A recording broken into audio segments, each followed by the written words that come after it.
பரலோகத்தையும் பூமியையும் படைத்த கடவுளே, உமக்கு கோடி நன்றிகள்.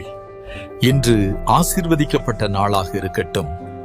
மனித உடலில் சிறுநீரகம் என்பது அமைதியாக வேலை செய்து கொண்டிருக்கும் வடிகட்டும் காவலன். நாம் தினமும் குடிக்கும் தண்ணீர், சாப்பிடும் உணவு, மருந்து, ரசாயனம், உப்பு, இதிலிருந்து உருவாகும் நச்சுகளை முதலில் பிரித்தெடுக்கும் பணியில் சிறுநீரகங்கள் தளராது இயங்குகின்றன. சிறுநீரகம் 24 மணி நேரமும் வேலை செய்வதை எந்த நேரமும் நிறுத்தாது. உடலின் இரத்தத்தை வடிகட்டி நச்சை வெளியேற்றுகிறது, நல்லதை தக்க வைத்துக் கொள்கிறது. இது உயிருக்கு தேவையான சுத்திகரிப்பு நிலையம். சிறுநீரகத்தின் பணியில் மிக்க நுண்மையும் ஒழுங்கும் உள்ளது. உடலில் உள்ள தண்ணீரின் அளவு, உப்பின் சமநிலை, அமில மணிலம், இரத்த அழுத்தம், இவை அனைத்தையும் நேரத்தில் அளந்து வைத்து சரி செய்கிறது. நம்முடைய உடலில் சத்துக்கள் குறைந்தாலும் கூட அதை சேமித்து வைத்துக் கொள்ளும் அறிவு சிறுநீரகத்திற்கு உண்டு. அதனால் இது கடவுள் வைத்த கணக்கு புத்தகம் போல. சிறுநீரகம் நமக்கு ஒரு பாடம் கூறுகிறது.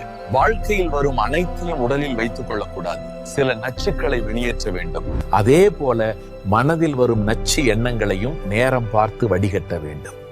கால்கள் முன்னேற்றத்தை கொடுத்தால், நுரையீரல் உயிரை கொடுத்தால், கல்லீரல் உடலை பாதுகாக்கிறது, சிறுநீரகம் உயிரை பாதுகாக்கிறது.